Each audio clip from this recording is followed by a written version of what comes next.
Welcome everyone to the third Explorer community conversation of my Inner Lighthouse's new Patreon community.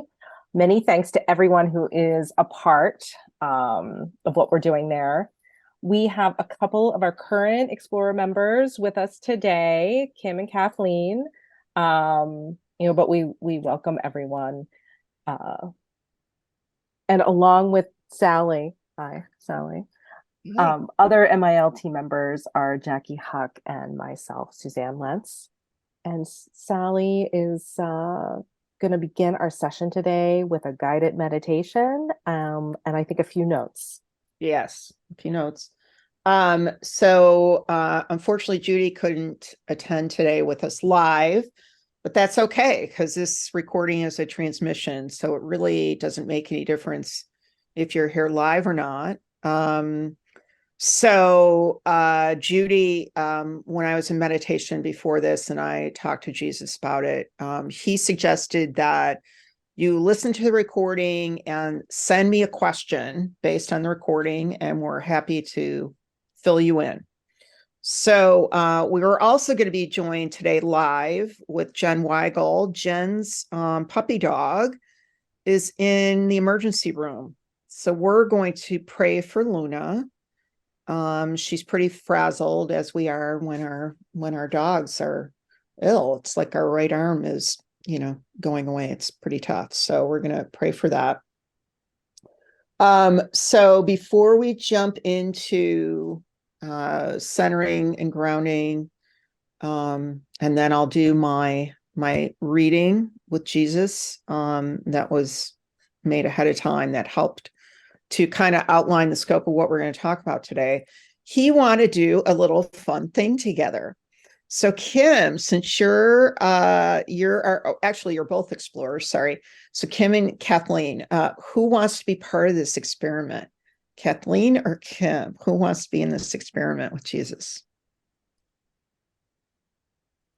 Oh, don't all jump at once now. Come on. I'm happy to do it unless you would like to do it, Kim. I'm happy for you to do it, Kathleen. Okay. So Kathleen, you're on. Okay. So here's the little experiment. Jesus wants to know how you're feeling. Happy. Good.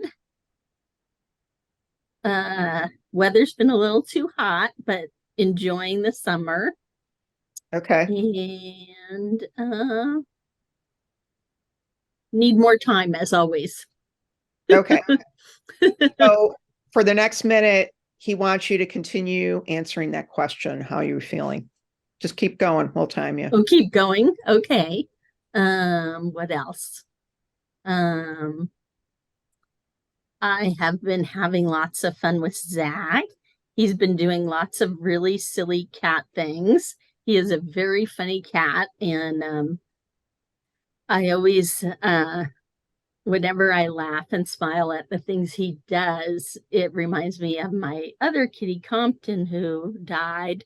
And I always feel that Compton sent Zach to me because I was so sad after Compton died that he was like, you need a very silly cat. You need to laugh. And so it's kind of it's such a cool thing because I get to laugh at all the funny things Zach does, but it also reminds me of Compton. So it's really cool. And so Zach's been doing these hilarious things where because it's been so hot, he's laying inside the bushes in front of my house so I can see him partially when I'm in the house outside. And yesterday I got this picture of him that was so hilarious. He was inside the bushes, in the shade, laying on his back with his back feet propped up against a plant as if he was like on a chase lounge. It was so hilarious. So it always brings me a lot of joy seeing all his hilarious antics. And work is good. Always too much to do there. But it's good and manageable. And yeah, I think the main feeling I have that I often have is that I need more time. Um, there's always so much I want to do, and I always feel like I don't have enough time. Um, Very good. so yeah, that's that's Down. an ongoing theme in my life. Don't have enough time. And how does that make you feel? No, I would say stressed, but it isn't that. It's more just like, I really wanted to, you know, weed this part of the yard and I didn't get that done, or I really wanted to wash the sheets and I didn't get that done. So it's more just like, ah, you know, it's Got more it. that feeling like, ah, Okay, so Jesus is saying star A. Um, and it's interesting because he's sitting in my bedroom, he's sitting on the bed, and I have this nice picture window that's in front of him, and it's a big, here, I'm just going to show you. So it's a big window, and this broke. So my shade broke. So he's looking out at the water, and he can see the water, even though the shade's broken. So he was just calmly listening to you and kind of taking it all in. And he wants to thank you for doing the experiment. In the course of a very short time, you shared a lot of different feelings. All right. So now, without further ado, I'm going to lead us into a meditation, myself included. And then I will read the little conversation I had with Jesus. I want to be clear at this point in the recording that this is Jesus of Nazareth. This is the historical Jesus. This has nothing to do with the religious Jesus who's been depicted. So I'm going to ask you to close your eyes and put your feet flat on the floor, and just kind of relax yourself. I'm kind of moving my shoulders back, doing a little shoulder roll, and just take a deep breath in through the nose, holding a beat, out through the mouth, deep cleansing breath.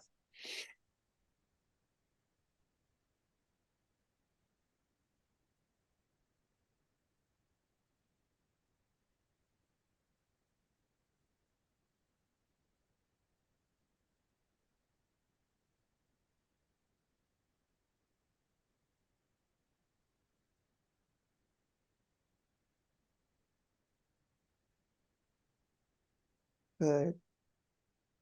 I want you to feel into your sits bones, those bones that support us all day as we sit in front of our laptops or desktops. Give thanks for your body. Give thanks for your lungs that got you through not just your life, but through COVID.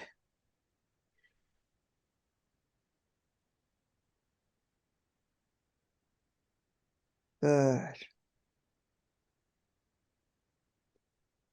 And now I'm going to ask Mother Mary to come in to open up our crown and take out the boxes in our mind that keep us occupied with work,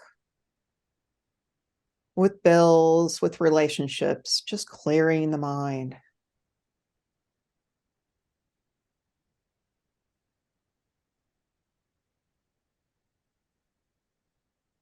Thank you, Mother Mary. And closing the crown, opening up that space in the back of the head by our cerebellum, opening up that area that has all those old stories in our life. Let's get rid of those stories that no longer serve us, making room for discovery. Good.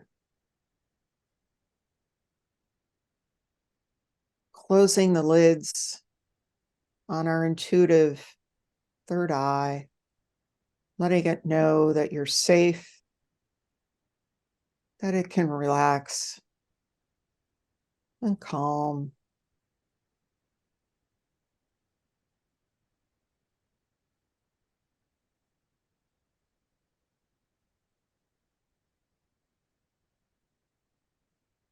And now I'd like you to imagine that there's beautiful honey pouring in through the top of your body, warm honey pouring down in and around your nervous system, releasing all those muscles around your eyes, pouring down through your back, down through your arms, dripping out your fingers. Good. Going down between your shoulder blades, down through and around your heart, relaxing all those muscles around your spine, flowing down through your legs, joining the earth.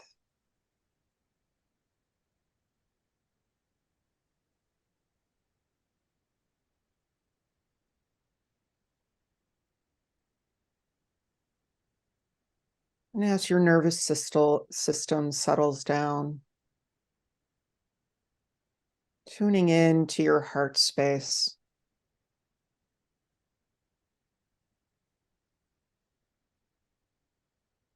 And to yourself, recite the mantra, my heart holds the keys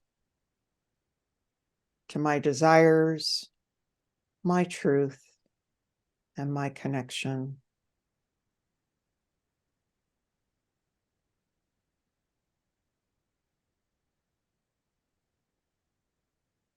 And just set an intention for yourself today for this sacred space with Jesus.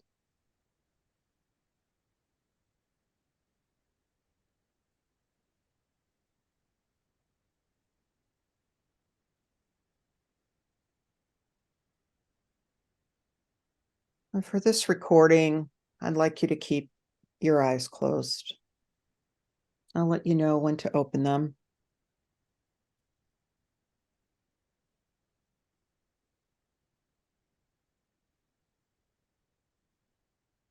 Jesus walks me through the edges of the forest, holding my hand and carrying a canoe along his left hip. We edge up to a stream bed, and he arranges the aluminum boat on some rocks, helping me in so I can sit down on a wooden plank. There are 2 oars near his seat, but he chooses to stand facing me with a long pole in the water. He uses the pole to push us off the rocks, and we begin to move along the stream.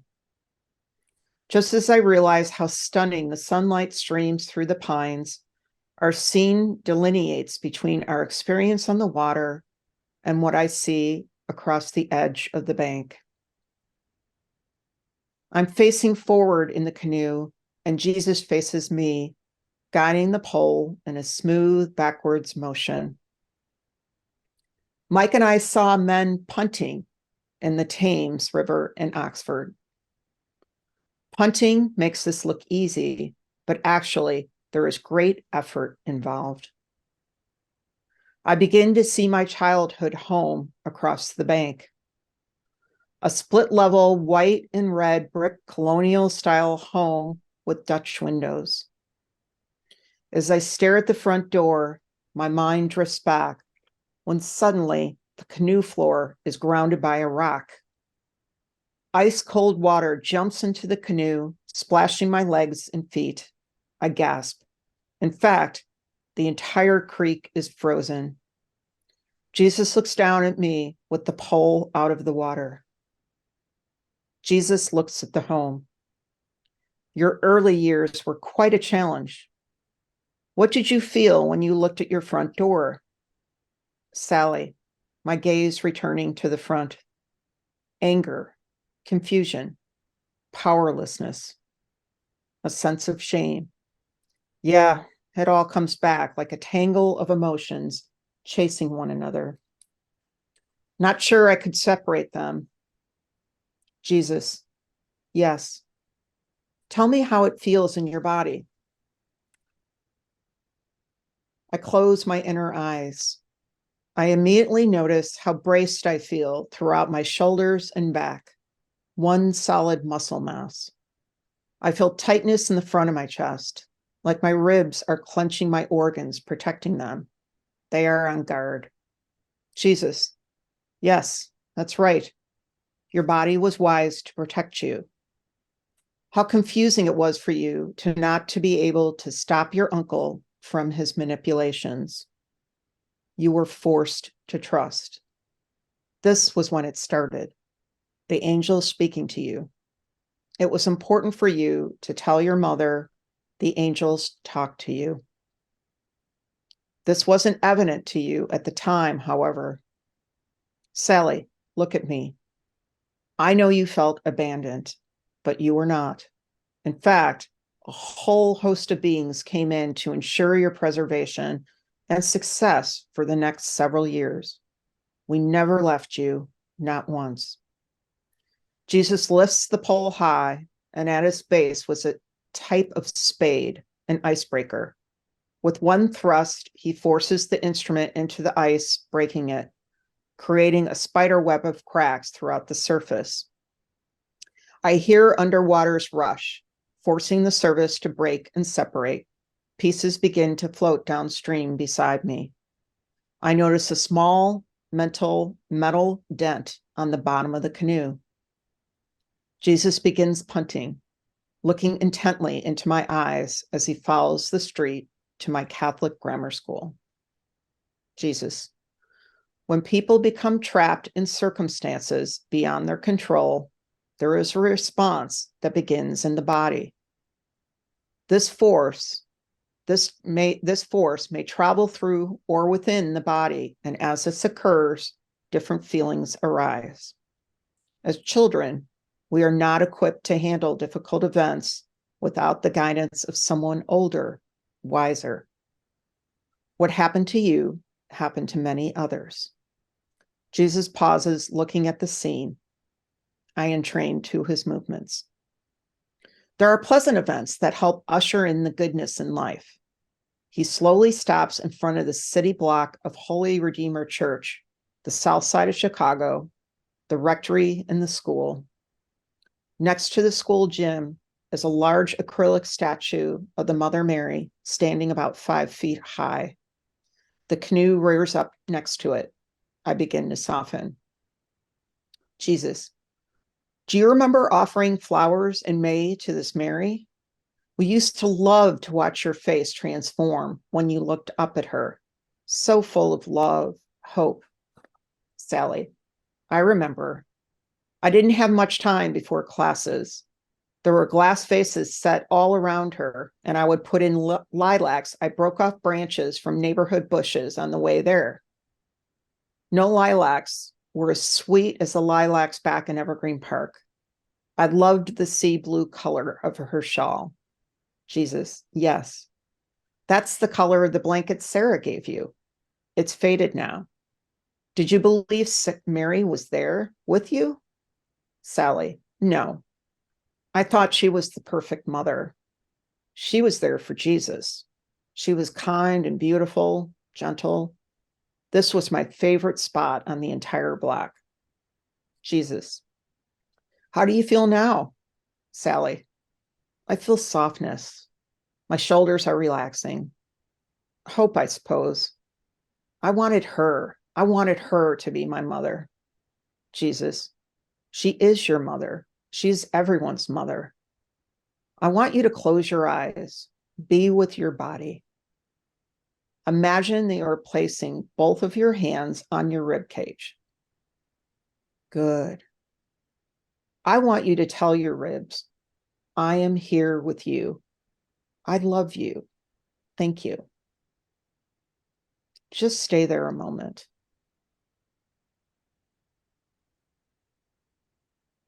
Good. Very good. Now, open your eyes. And the rest of you can open your eyes if you wish. The scene returns to the forest, and the waters run smooth again. Jesus, you see, life is like going down a river. There are many metaphors for life.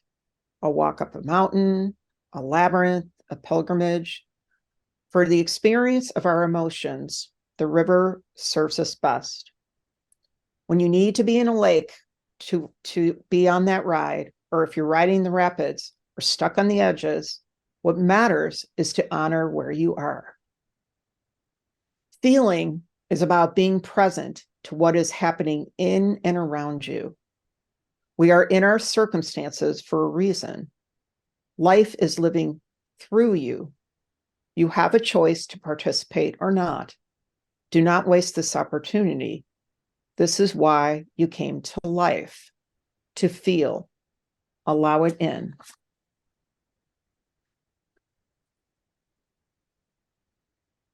The reason your compass is so important is because we must first feel feelings within our bodies to hear what they have to say. To heal is to learn and listen, as you would a friend. Is your body not a friend? Ultimately, each of you will be boundless in your love and compassion. That is why you are explorers. Trust this is coming. But until that time, we discern by observing, feeling, listening, and letting go. I'd like to take your passengers, your explorers, on a canoe journey for themselves. Let's see where their imagination and intuition takes them. I will guide them through a series of questions as they observe their lives as you did, and there will be opportunities to take some snapshots along the way. I will be there with them. Now, let's begin and have them take a few deep breaths, close their eyes, get comfortable in their seat, and we will begin in just a moment. Remember, you are perfectly safe and you can trust me in your passage.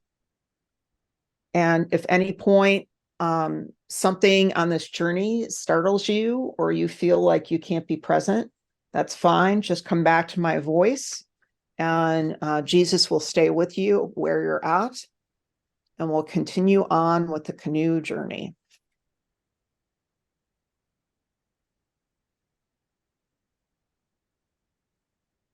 So what I'm going to do is share with you what I see. I'm going to go back and forth with some questions that Jesus has for you each. And we're going to begin the journey now. All right, we're pushing off the bank with the pole.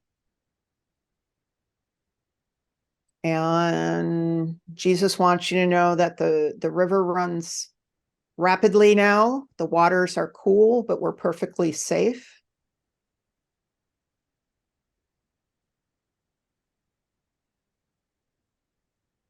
And he wants you to know what's happening is on either side of the banks, what's happening is there's a clear in the forest. It's almost like looking at a diorama.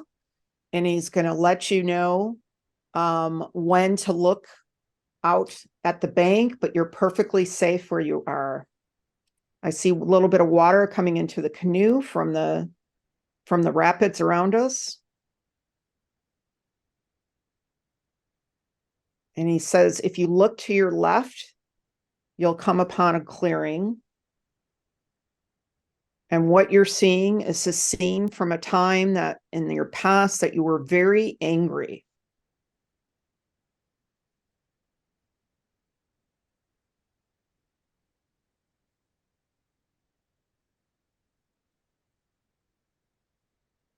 He's going to slow down the motion of the scene. And he's sitting on his slat and he's putting the pole down. And he wants you to take the scene in and he wants you to continue breathing slowly to become witness to what you see.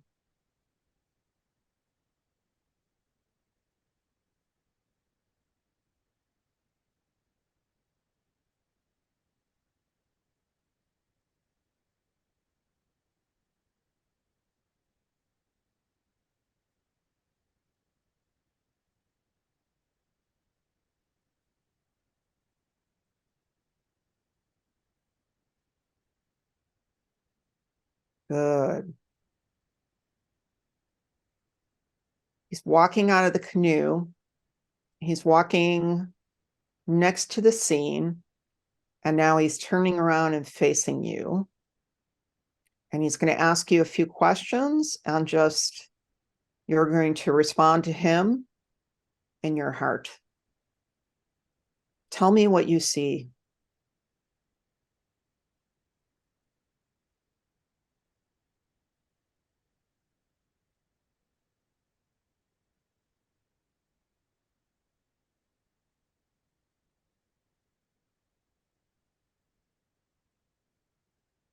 Mm-hmm. And how does this make you feel?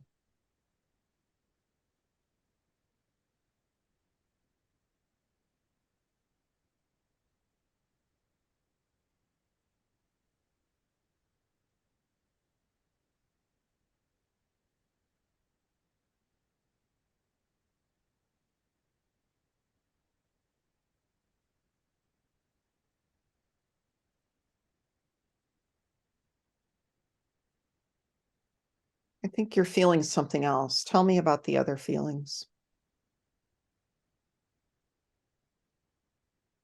Jesus is walking into the scene.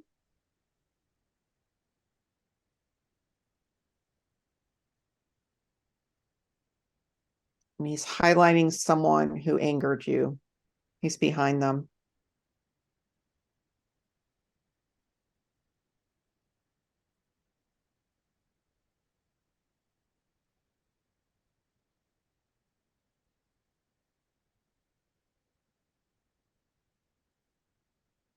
And now he's raising his hands behind the person.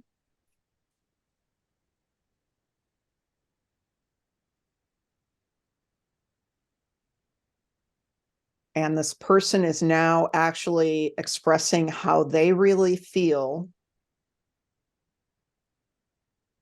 at the moment, but is not sharing with you.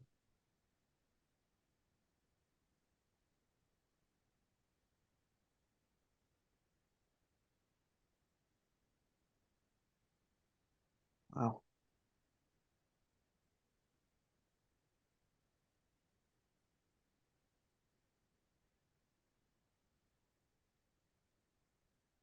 So Jesus wants me to share that I'm actually doing this myself.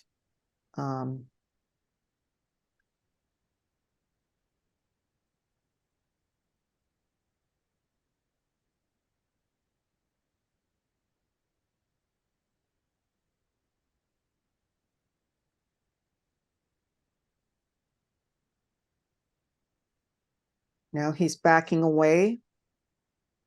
He's still within the scene of the event. And he's on the boundary line between being in the scene and being a witness to the scene.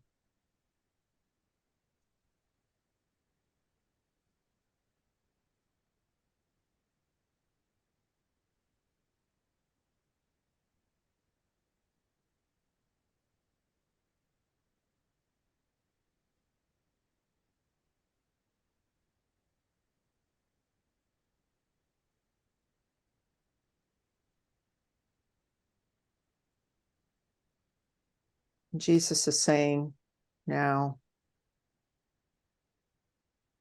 what are you experiencing now? What are the feelings in your body, and where are you feeling them?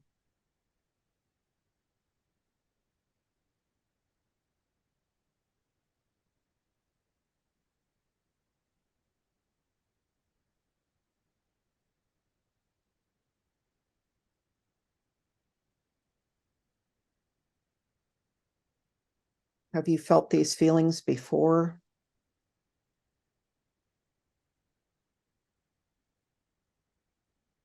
When?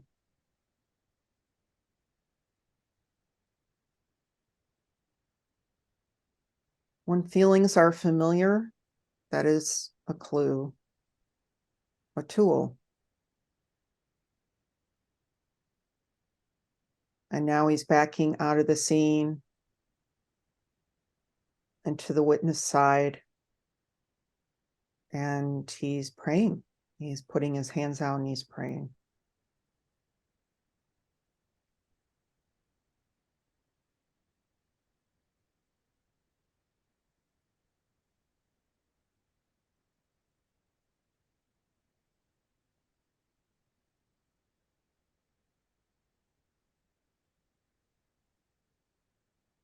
And he's done speaking Aramaic. And now he's asking you to just look at the scene and take a snapshot with your heart.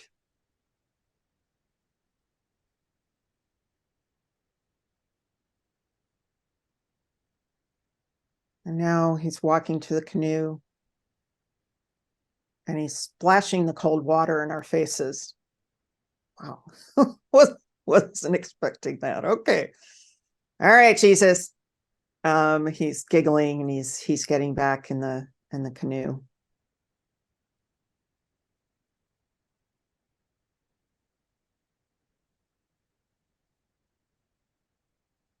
And he's asking us, who is the teacher? Is the teacher the person that's angry, or the thing that's angry, or the situation? Is the teacher the lesson?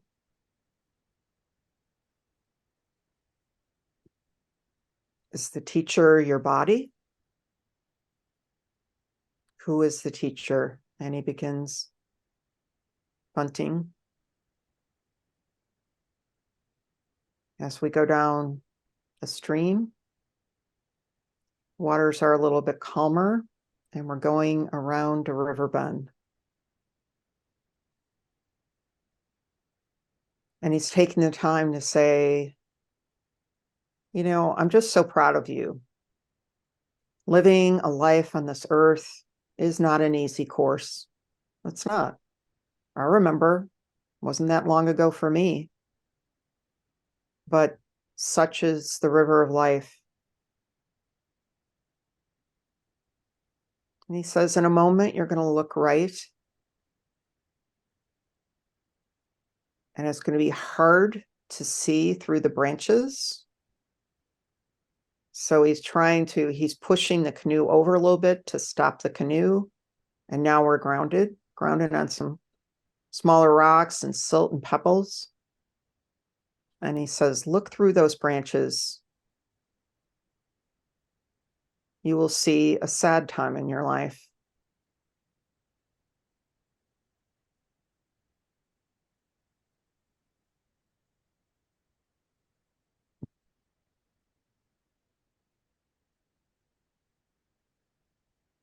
And now a chair appears on the outside of the scene, and he sits on that chair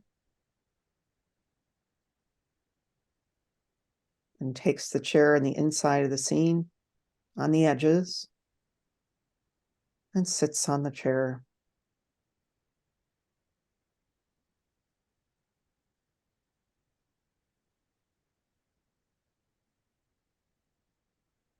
Tell me how you're feeling, daughter.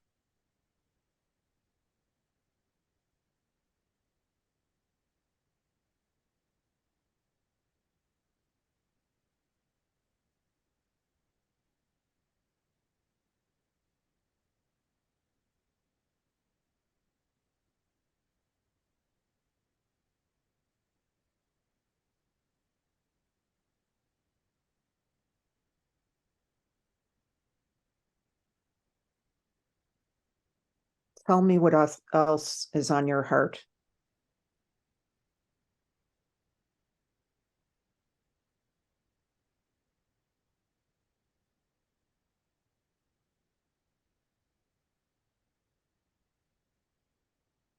I'm seeing sun rays coming in from all sides.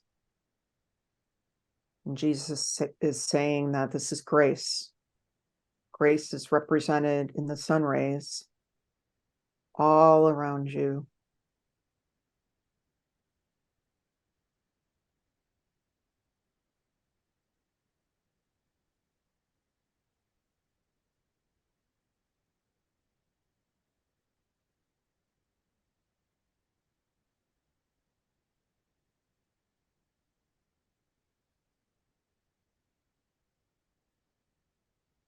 You are confused. It's easy to feel confused. It's easy to feel lost. It is difficult to feel these feelings of sadness.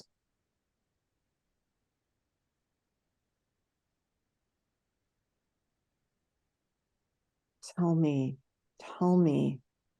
what is it you feel in your body?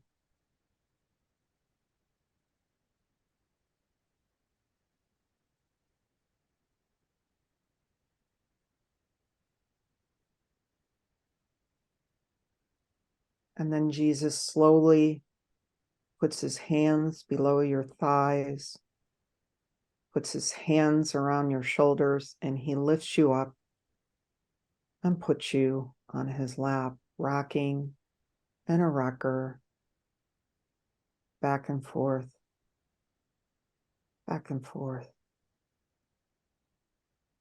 You are never alone.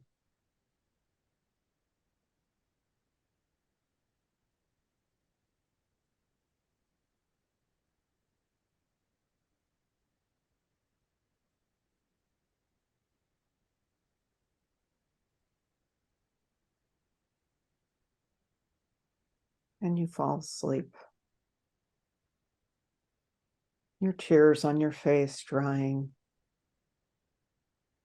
Jesus carefully puts you in your bed, being sure to bring the blanket up below your chin, and caresses your head, walking backwards out of the scene.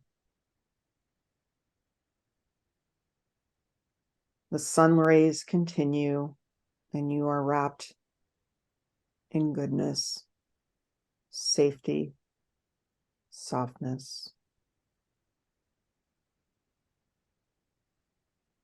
Jesus joins you in the canoe,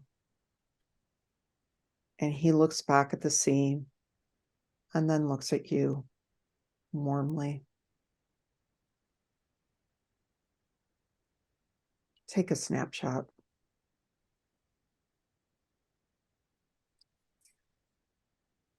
He lifts the pole and pushes away from the shore. A mark is left in the canoe, and he smiles before taking off down the river.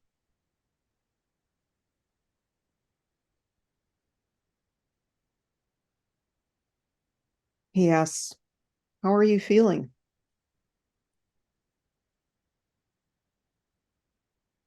You've lived a full, wondrous life of challenges, of triumphs, lots of adventure, lots of relationships, lots of trials. And the water picks up a little bit, and we're going downhill. And all of a sudden we stop. Water jumps in the canoe, and he asks you to look left again. When you look left, you see a scene that frightens you still. Jesus quietly puts down the pole. He gets out of the canoe. His wrap is wet, and he walks through the current of the water over to the scene. He sits down cross-legged, looking at the scene with you.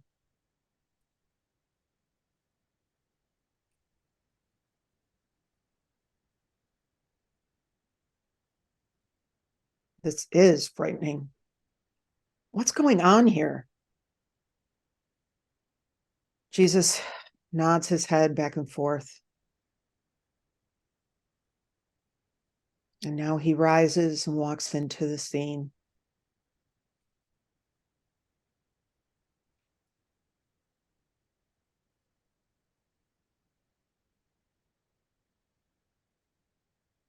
He walks in and around the scene. He examines each face. He listens.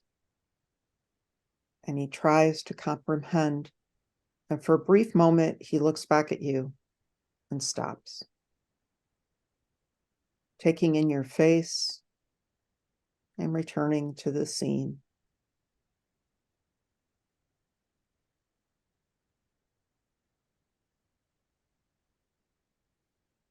The scene is a powerful mirror. Many lessons, many messages. And he continues to walk around and then backs up to the scene, still within the event horizon.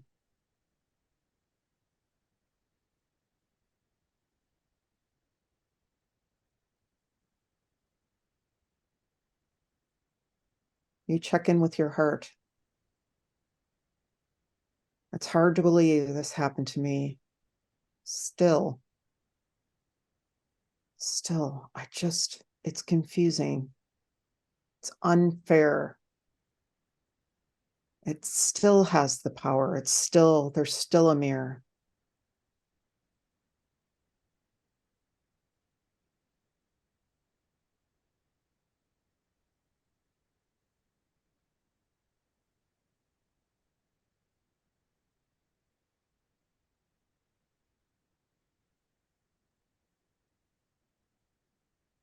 Jesus reminds you to breathe, breathing in deeply, holding a beat, breathing out.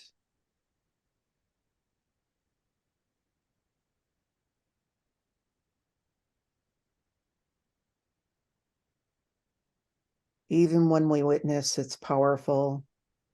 Even when we're present, it's powerful. It's powerful to face our fears.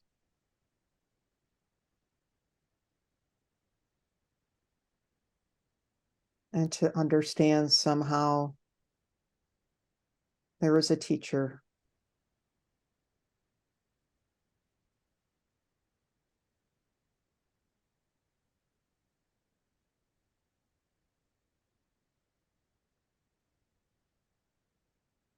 He backs out of the scene, takes the chair, and just looks at you. He looks at your eyes. He looks at your face. It's a look of admiration, of love, of honor.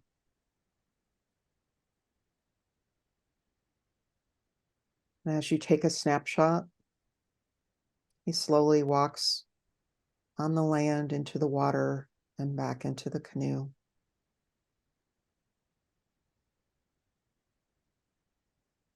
He begins to punt.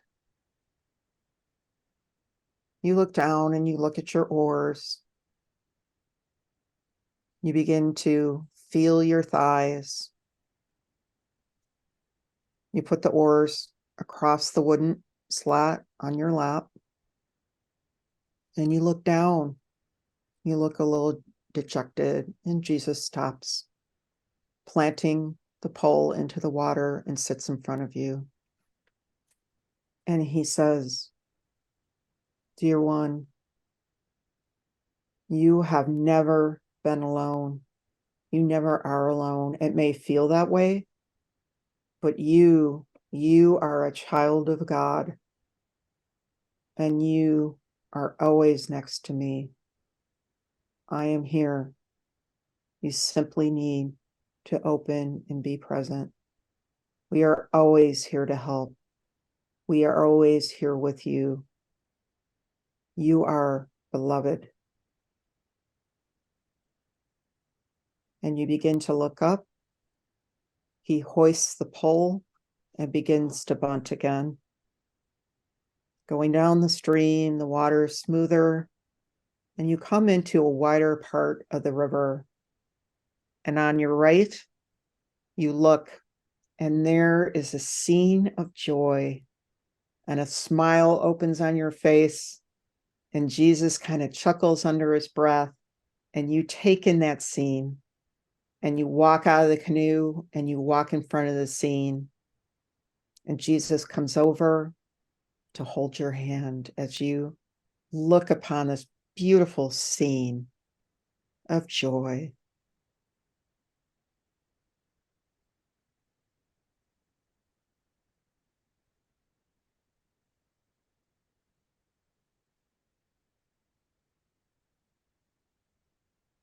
He says, how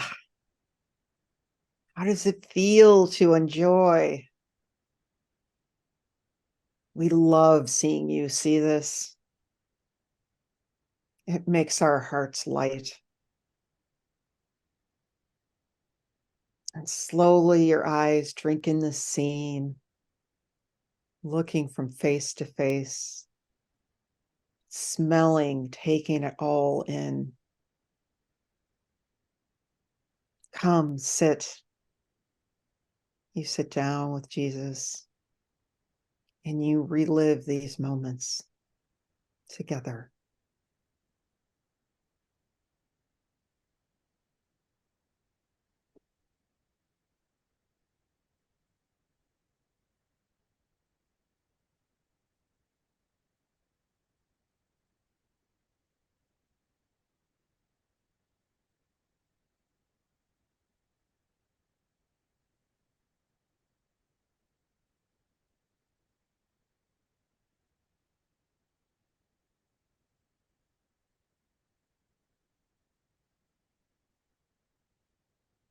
These are the moments to cherish, to savor, to remember.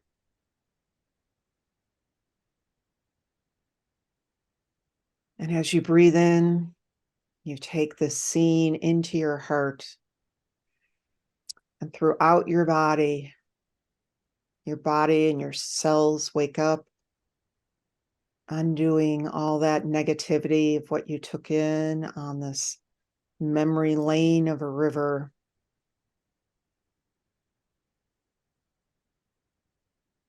Your cells brightening, your heart smiling, your blood and your lymph a little bit more fluid than it was. And you smile.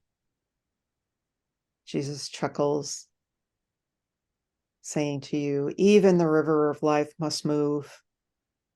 And he reaches out his right hand for your left and he helps you up. He puts an arm on your shoulder and together you walk back to the canoe. Your body a little bit more alive, your skin tingling. And together you go into the canoe. He grabs his pole and he offers you an oar. And together you begin to canoe down this river. And up ahead you see the light. And soon you enter into the mouth of a beautiful sea. You are in the Sea of Galilee, a favorite place of Jesus. And he brings you up to a bank and helps you out of the canoe, bringing the canoe up on this beautiful morning. And together we begin to come back to the present moment, listening to the sounds in your room, taking deeper breaths.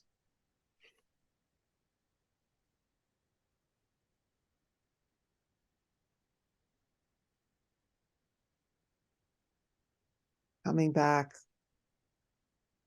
on this beautiful journey to the present moment, wiggling your fingers and your toes, swinging your hips a little bit, bringing your sits bones back to the present moment. And when you're ready, very slowly open your eyes.